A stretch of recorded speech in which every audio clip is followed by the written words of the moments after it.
Les funérailles de la reine Elisabeth II ont eu lieu et désormais le règne de Charles III démarre.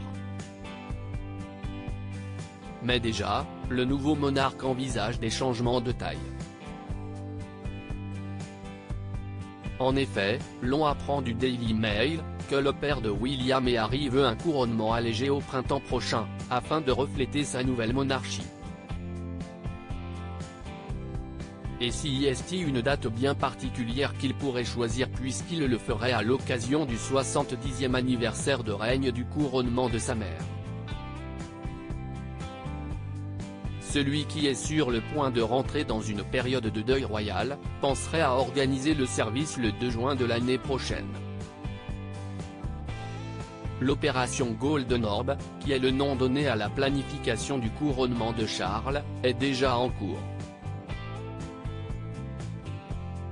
Des sources ont révélé que la cérémonie de couronnement devrait être plus courte, plus petite et moins chère que celle qui a vu sa mère couronnée reine en 1953. Charles III entend ainsi montrer au monde entier comment sa monarchie allégée fonctionnera à l'avenir. Il espère à travers ce message rappeler qu'il prend en compte de la crise actuelle du coût de la vie qui saisit sa nation. Les aspects traditionnels, eux, devraient néanmoins rester inchangés. Et pour promouvoir la protection de la diversité au Royaume-Uni, l'époux de la reine consort Camilla pourrait bien inviter des membres de différentes confessions, y compris des chrétiens, des musulmans, des juifs, des hindous et des bouddhistes comme partie de la congrégation.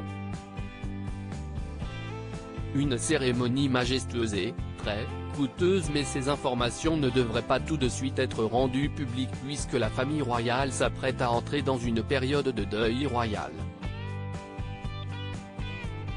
Après les funérailles d'Elisabeth II, ils vont en effet rejoindre Balmoral, où elle est décédée le 8 septembre dernier. Mais l'opération Golden Orb est en tout cas bien lancée, et si Sa Majesté a dû attendre 16 mois pour sa propre inauguration en 1953, celle de Charles devrait avoir lieu dans un délai beaucoup plus court.